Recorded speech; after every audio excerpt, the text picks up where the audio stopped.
오래전 노 부부의 이야기가 사진과 함께 신문에 게재된 톱 기사로 게재된 적이 있습니다.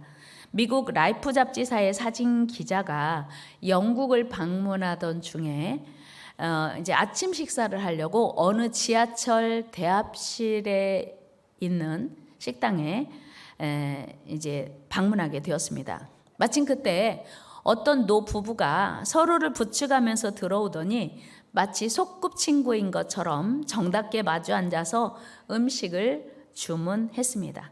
남편은 비스켓, 아내는 차 한 잔. 이들 부부는 차림새로 보아 매우 가난해 보였는데 이들은 그 누구도 신경 쓰지 않고 개의치 않고 서로를 마주보는 가운데 조용히 앉아 주문한 메뉴가 나오기를 기다리고 있었습니다. 마침내 주문한 비스켓과 차가 나왔습니다. 남편은 비스켓을 천천히 먹기 시작했습니다. 아내는 따끈한 차를 한 모금씩 천천히 마시기 시작했습니다.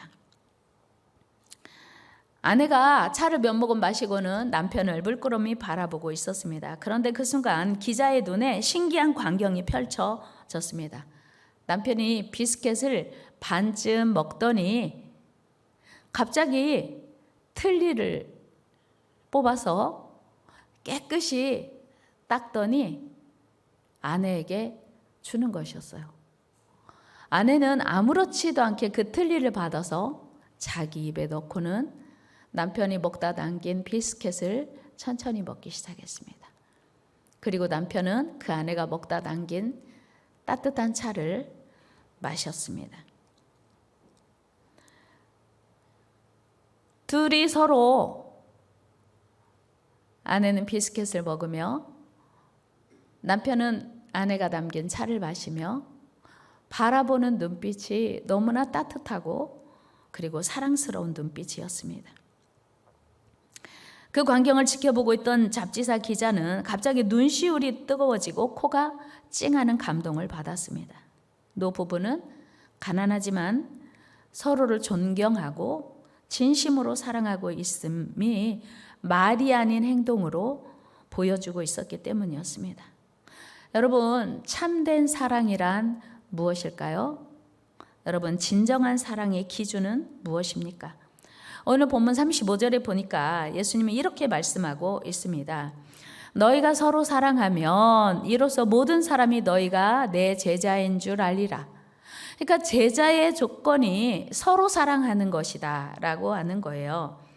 그렇다면 주님이 말씀하시는 서로 사랑이란 무엇일까요?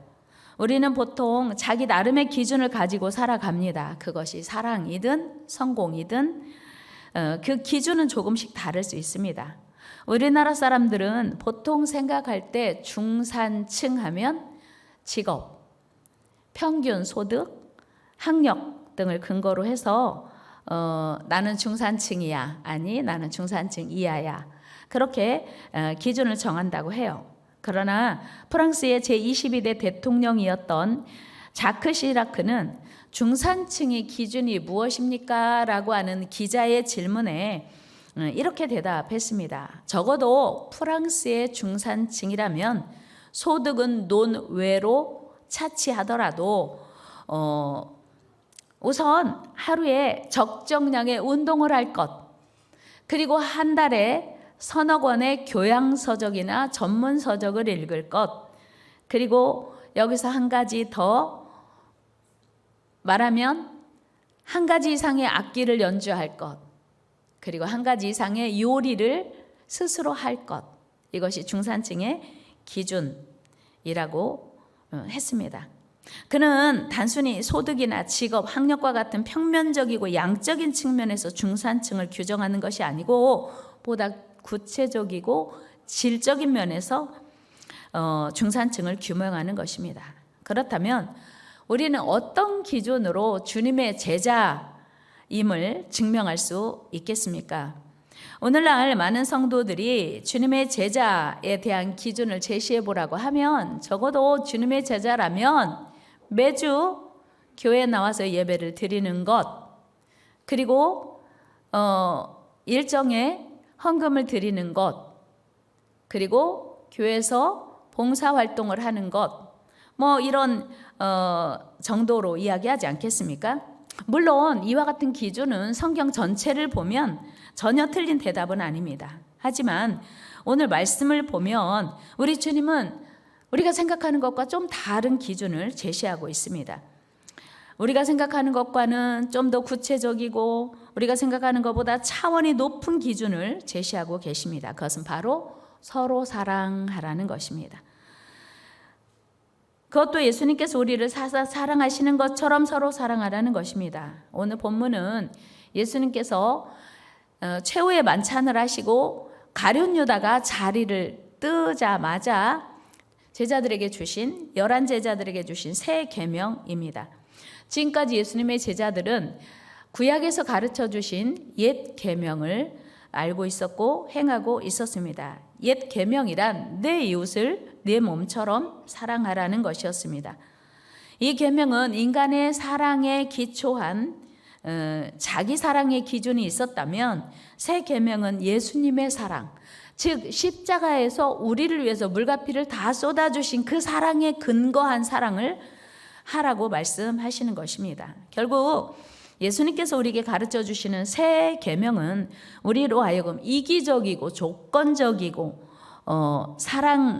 이기적이고 조건적인 사랑의 실천이 아니라 주님께서 본을 보여주신 그대로 희생적이고 무조건적인 사랑의 실천자가 되라는 것입니다. 즉 우리 삶에 예수님의 희생적이고 무조건적인 사랑이 나타날 때 비로소 우리가 주님의 제자임이 증명된다고 하는 것입니다. 여러분, 예수님께서 전제 조건 없이 서로 사랑해, 내 제자의 조건이야 라고 말씀하면 뭐 그럴 수 있지 라고 생각할 수 있어요. 그런데 예수님이 내가 너희를 사랑한 것 같이 너희도 서로 사랑하라 이러면 마음이 좀 부담이 돼요. 왜요? 예수님은 자기 자신을 십자가에서 완전히 내어 주시고 자기를 희생하시면서 우리를 사랑하셨거든요. 그러니까 예수님이 사랑한 것처럼 우리가 서로 사랑하라? 그런 마음이 부담이 되고 마음이 좀 무거울 수 있습니다. 그럼에도 불구하고 우리가 주님의 제자가 되기 위해서는 단순히 주님을 믿는 것을 넘어서 주님이 가신 그 길을 따라가고 주님의 삶을 본받아야 합니다. 여러분, 우리가 받은 십자가의 사랑은 그야말로 희생과 헌신의 사랑이었습니다. 그러므로 이제 주님의 제자 된 우리는 주님의 삶을 본받아서 오직 그 사랑을 나타내는 삶을 살아야 합니다. 그렇다면 구체적으로 어떻게 하는 것이 주님이 원하시는 제자의 삶일까요? 오늘 한 가지만 말씀드리려고 해요. 서로 사랑한다는 게 무엇일까? 어떻게 해야 될까?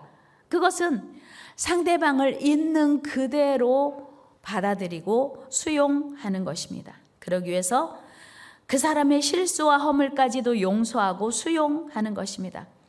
사도 바울은 오네시모를 감옥에서 만났습니다. 그리고 오네시모에게 복음을 전하여서 새 사람 되게 했습니다.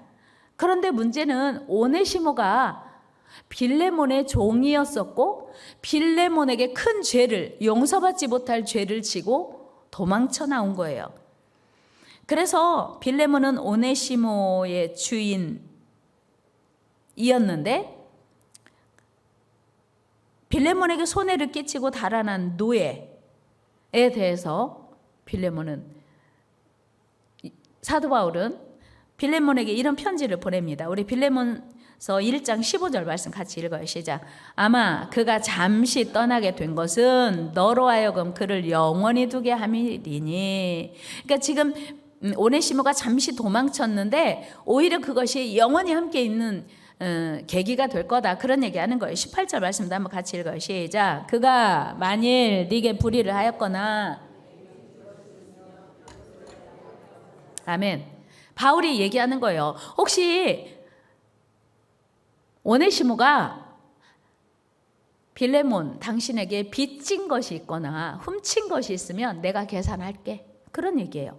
그러니까 오네시모의 실수와 허물을 자기가 다 변제할 건 할 거니까 용서해 주면 어떻겠니? 그런 얘기를 하는 거예요.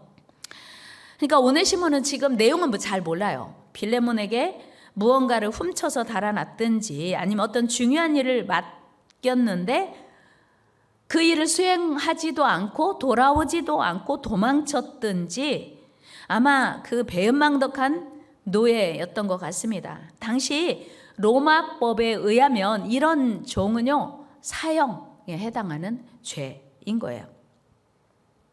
그러니까 빌레몬은 자기 집에서 일하던 그 오네시모가 도망친 것에 대해서 주인이 마음대로 할 수 있는 거예요. 우리나라는 지금 노예제도가 없어서 잘 이해가 안 될 수 있겠습니다만은 노예라고 하는 건 물건이에요. 그러니까 주인이 살릴 수도 있고 죽일 수도 있고 팔아버릴 수도 있고 버릴 수도 있는 겁니다.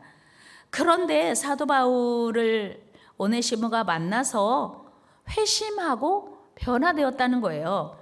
그리고 그리스도인이 되었다는 겁니다. 10절 말씀 같이 한번 읽어봐요. 시작.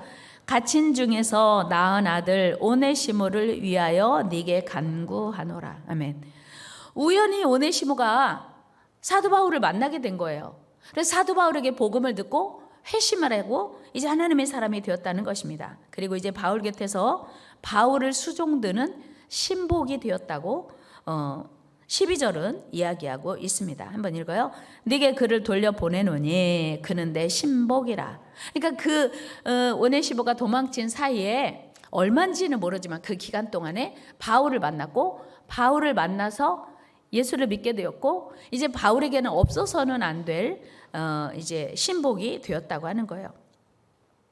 골로새서 4장 8절에서도 바울은 오네시모를 이렇게 표현하고 있어요. 우리 한번 같이 읽어요. 시작. 내가 그를 특별히 너희에게 보내는 것은 너희로 우리 사정을 알게 하고 너희 마음을 위로하게 하려 함이라. 아멘. 그러니까 바울은 오네시모가 이제는 다른 사람을 위로할 만큼 신실한 종이 되었고 사랑하는 종이라고 소개합니다. 그러니까 오네시모는 이제 옛날의 노예가 아니라 그리스도인으로 변화되었다고 하는 것입니다.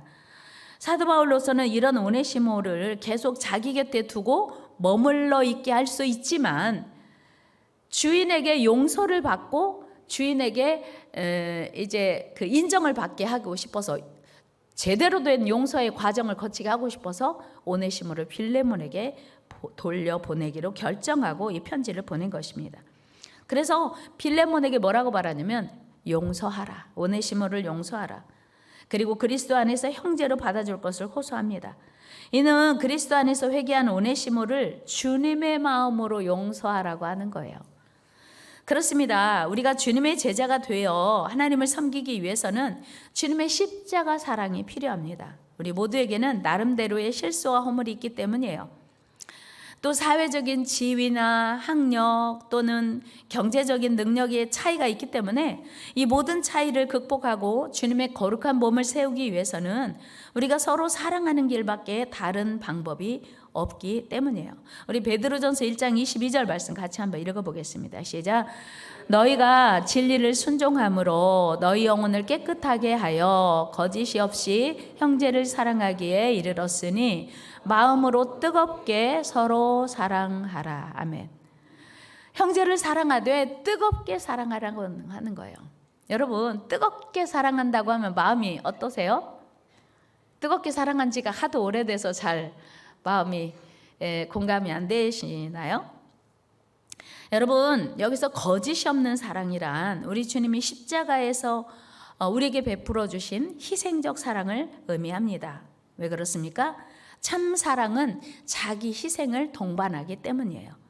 오네시모의 주인이었던 빌레몬이 사도 바울이 세운 골로새 교회의 성도였고요. 골로새 교회가 세워지도록 빌레몬이 자기 집을 장소를 제공했습니다. 뿐만 아니고 빌레몬은 많은 성도들에게 사랑을 실천한 장본인이었어요. 우리 빌레몬 1장 7절 말씀 읽어요. 시작. 형제여 성도들의 마음이 너로 말미암아 평안함을 얻었으니 내가 너의 사랑으로 많은 기쁨과 위로를 빌레몬으로 말미암아 골로새 교회 성도들이 위로를 받고 기쁨을 얻었다는 거예요. 그런 빌레몬을 바울은 칭찬하고 있습니다. 여러분, 우리가 신앙생활하면서 받아 누리게 될 가장 귀한 은사가 있다면 무엇일까요? 여러분, 성경에서 말하는 은사, 참 여러 가지 은사가 있어요. 믿음의 은사도 있고, 방언의 은사도 있고, 병 고치는 은사도 있고, 성경에서 말하는 은사가 참 여러 가지가 있습니다. 그런데 그 중에 가장 큰 은사, 가장 귀한 은사는 뭐라고? 사랑. 옆 사람에게 인사, 우리 사랑의 은사를 받읍시다. 예, 은사 중에 가장 귀한 은사가 사랑의 은사인 것을 고린도전서 13장에서 바울은 이렇게 말하고 있습니다. 같이 읽어요. 시작. 내가 사람의 방언과 천사의 말을 할지라도 사랑이 없으면 소리나는 구리와 울리는 꽹과리가 되고, 내가 예언하는 능력이 있어 모든 비밀과 모든 지식을 알고 또 산을 옮길 만한 모든 믿음이 있을지라도 사랑이 없으면 내가 아무것도 아니요 내가 내게 있는 모든 것으로 구제하고 또 내 몸을 불사르게 내줄지라도, 내가 대단한 희생, 헌신, 구제, 많은 은사를 행할지라도 사랑이 없으면 아무것도 아니라는 거예요. 여러분, 예수님께서 제자의 조건으로 서로 사랑을 말씀하신 것이 결코 간다는 것이 아니라고 하는 것을 우리는 알게 돼요. 2024년 한 해 여러분들 안에 사랑이 더 풍성해지기를 축복합니다. 여러분들의 가정에 사랑이 더 풍성해지기를 축원합니다. 그리고 여러분들이 속한 공동체에 이 사랑이 흘러 넘치기를 주의 이름으로 축복합니다. 여러분, 사랑은 뭘까요? 사랑. 알겠는데 구체적으로 사랑이 추상명사여서 구체적으로 뭘까 생각해 보니까 고린도전서에 계속 말씀하고 있는 게 뭐냐면, 사랑은 오래 참는 것, 사랑은 온유한 것, 시기하지 않는 것, 사랑은 자랑하지도 교만하지도 않는 것, 무례히 행하지 않는 것, 자기의 유익을 구하지 않는 것, 성내지 않는 것, 악한 것을 생각지 않는 것이래요. 여러분, 우리가 부부끼리도 오래 살다 보면 무례해져요. 그러나 가까운 사이일수록 예의를 갖춰야 돼요. 여러분, 성도들끼리도 오래 신앙생활을 하다 보면 무례해질 수 있습니다. 그러나 성도들끼리도 신앙생활이 깊어질수록 예의를 갖춰야 돼요. 깍듯이. 신앙생활을 하다 보면 목회자에게도 무례해질 수 있습니다. 목회자도 성도들에게 무례해질 수 있습니다. 여러분, 사랑은 무례하지 않는 것이. 남편에게도 깍듯이, 아내에게도 깍듯이. 성도들끼리도, 여러분들이 속한 공동체에서도 무례하지 않는 것이 사랑입니다. 자기의 유익을 구하지 않는 것, 성내지 않는 것, 악한 것을 생각지 않는 것이 사랑이라고 하는 거예요. 여러분, 우리가 이 모든 것을 다 실천할 수 있으면 얼마나 좋겠습니까? 그러나 이 중 하나씩만이라도 차근차근 지켜나간다면 우리를 통해서 주님의 사랑이 온 세상에 흘러가게 될 것입니다. 사도 바울은 데살로니가 교회가 이런 사랑이 풍성함으로 인하여 감사했습니다. 데살로니가후서 1장 3절 말씀 같이 읽어요. 시작. 형제들아, 우리가 너희를 위하여 항상 하나님께 감사할지니 이것이 당연함은 너희의 믿음이 더욱 자라고 너희가 다 각기 서로 사랑함이 풍성함이니. 아멘. 사도 바울이 데살로니가 교회 성도들에게 감사하는 이유는 뭐냐면 서로 사랑이 풍성하다고 하는 거예요. 뿐만 아니고 에베소 교회에도 사도 바울이 감사하고 있어요. 이유는 뭐냐면 서로 사랑함이 풍성하다는 거예요. 우리 1장 15절 말씀 읽어요. 시작. 이로 말미암아 주 예수 안에서 너희 믿음과 모든 성도를 향한 사랑을 나도 듣고. 바울이 에베소 교회 안에 사랑이 풍성함을 듣고 기뻐한 것입니다. 골로새 교회 역시 이런 사랑이 충만한 것으로 인하여 바울은 감사하고 있습니다. 여러분, 사랑은 하나님의 성품이에요. 사랑은 하나님의 본성입니다. 그래서 하나님을 사랑하는 우리는, 주님의 제자된 우리는 사랑이어야 돼요. 사랑해야 되고 사랑이 풍성해야 됩니다. 우리 요한일서 4장 8절 말씀 한번 같이 읽어요. 시작. 사랑하지 아니하는 자는 하나님을 알지 못하나니 이는 하나님은 사랑이심이라. 아멘. 하나님 그분은 사랑이신 거예요. 그래서 주님의 제자된 우리도 사랑이 풍성해야 된다는 것입니다. 우리 하나님의 사랑은 영원히 사형 선고받고 지옥에 버림받아야 할 우리를 위해서 하나님의 영광스러운 자녀라고 하는 직분을 주시기 위해서 십자가 지고 죽으셨습니다. 우리가 받을 고난을 주님이 대신 다 받으셨습니다. 이 얼마나 큰 사랑입니까? 이 놀랍고도 큰 사랑을 받은 우리는 이제 서로 그 사랑을 흘려보내야 합니다. 우리 옆 사람과 한번 인사해 볼까요? 주의 이름으로 사랑합니다. 신기하게요, 사랑합니다 라고는 인사를 하면서 인상수가 하는 분 한 분도 안 계시더라고요. 조금 전까지 저를 노려보는 분도 계시고, 졸린 눈을 막 부릅뜨고 말씀 집중하려고 표정이 참 다양하거든요. 네, 사랑합니다 이 얘기를 한번 하는 순간에 표정이 부드러워지고 얼굴이 너무 예뻐지시는 거예요. 무슨 갑자기 성형수술한 것도 아닌데, 갑자기 화장을 한 것도 아닌데 얼굴이 예뻐지는 거예요. 여러분들이 가는 곳마다, 그곳이 가정이든 직장이든 뭐 어느 공동체든 간에, 우리 교회 안에서도 마찬가지고, 우리는 주님의 큰 사랑 받았으니 서로에게 이 사랑 흘려보내는 은혜가 있기를 축복합니다. 도스토옙스키는 자기를 희생하는 것 이상으로 행복한 일은 없다고 했습니다. 톨스토이는 죽음의 고통보다 강한 것은 사랑의 감정이다. 헤엄치지 못하는 아버지가 물에 빠진 아들을 보고 가만히 있어, 나 헤엄칠 줄 알든가 모르든가 생각하지 않고 물에 뛰어드는 이유는 그 아들을 사랑하기 때문이다 라고 이야기했습니다. 사람은 나 이외에 다른 사람의 행복을 위해서 일어나는 것이 사랑이라고 하는 거예요.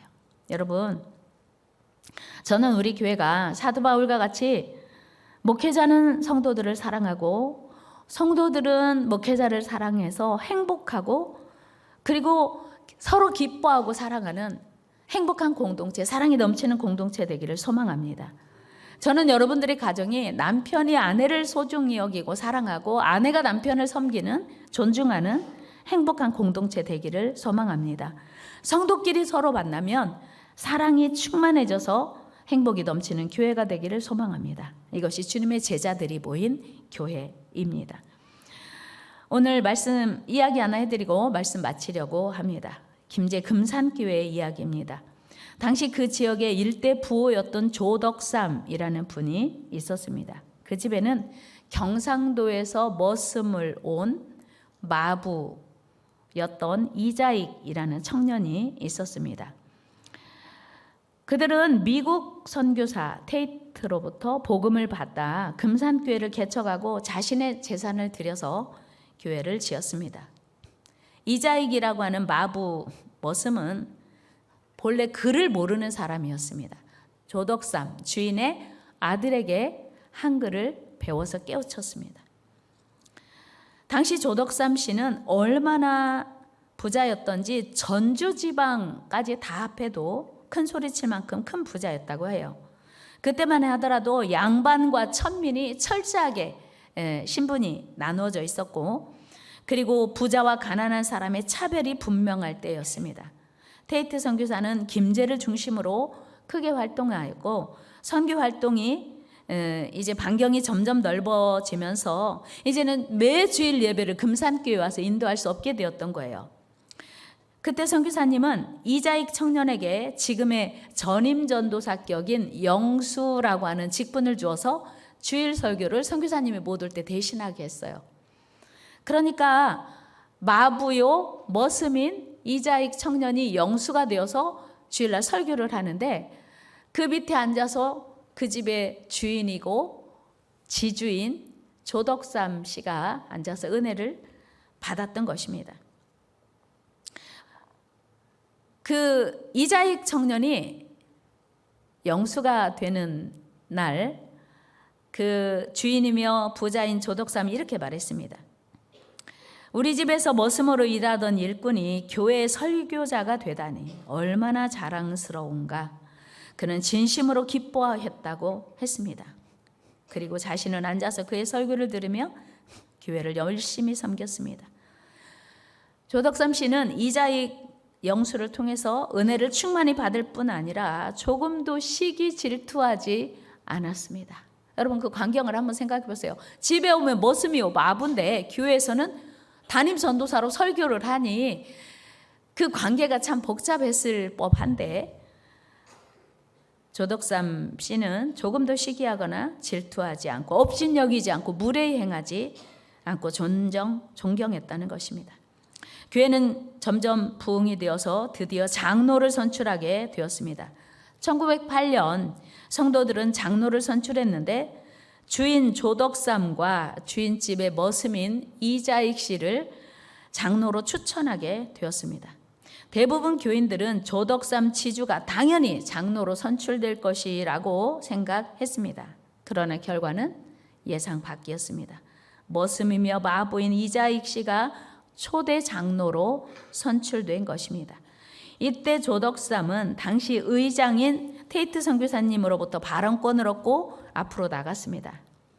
많은 사람들의 마음에 도대체 저 조덕삼 씨가 무슨 얘기를 할까 초조했을 수도 있겠습니다. 그런데 그가 이렇게 말했습니다. 여러분 참으로 감사합니다. 저의 머슴이며 마부인 이자익 영수를 장로로 선출해 주심에 참으로 감사합니다. 그리고 그 이후에도 조덕삼은 자신의 마부이며 머슴인 이자익이 장로로 선택된 날부터 이자익을 얼마나 겸손히 그리고 정중하게 받들어 섬겼는지 이 소식은 금산 지역을 넘어 이제 많은 지역으로 퍼져 나갔습니다. 이 소식이 이제 점점 퍼져 나가자 많은 교인들이 몰려왔습니다. 이후로 조덕삼도 금산교회 장로가 되었고 조덕삼 장로는 이자익 장로를 평양에 있는 신학교에 다닐 수 있도록 학비와 기숙사비 전액을 지원하여 금산교회 2대 담임 목사로 청빙하여 사역하도록 하기도 했습니다. 여러분 이것이 진정한 제자의 모습이 아닐까요? 진정한 서로 사랑의 모습이 바로 이런 모습이 아닌가 싶습니다. 사랑하는 여러분, 참으로 쉽지 않은 주님의 제자의 성숙한 모습이요 하나님이 기뻐하시는 제자의 모습입니다. 우리 모두 서로를 용서하고 이해하며 그 어떤 허물과 실수도 덮어주고 서로 사랑하는 주님의 제자된 성도들 되기를 축복합니다. 왜요? 우리 모두는 사람이라고 하는 말은 실수와 허물이 있다 이런 얘기고 아직 공사 중이다 이런 얘기예요. 우리가 완벽하게 다 됐다면 우리는 천국 갔을 거예요. 옆 사람은 이렇게 말합니다. 제가 아직 공사 중입니다. 공사 중이라는 말은 더 변화돼 가고 더 성장하고 더 성숙하게 될 거라는 그런 이야기죠. 그러니까 제가 공사 중이라는 말은 제가 실수해도 이해해 주시고 용서해 주시고 덮어주세요 그런 얘기예요. 여러분 서로 사랑은 있는 그대로를 사랑하고 용납하는 것에서 출발합니다. 우리 모두 이제 2024년 주님의 제자가 되어 서로 사랑함으로 서로 용납하고 이해하고 용서함으로 주님의 기뻐하시는 교회, 주님의 제자들이 넘쳐나는 교회, 서로 사랑이 넘쳐나는 교회가 되어야 할 것입니다. 우리 모두 주님의 제자 되는 한 해, 그래서 주님의 기뻐하심이 있는 우리 공동체 되기를 주의 이름으로 축복합니다. 향나무는 자기를 찍는 도끼 날에도 향을 붙인답니다. 기도하겠습니다. 하나님 감사합니다. 그 어떤 상황에서도 핑계하지 말고 주저하지 말고 서로를 용납하며 용서하며 이해하며 사랑하는 은혜를 더하여 주시옵소서. 주님의 온전한 대자가 될 수 있도록 2024년 축복하여 주옵소서. 예수님의 이름으로 기도드리옵나이다. 아멘.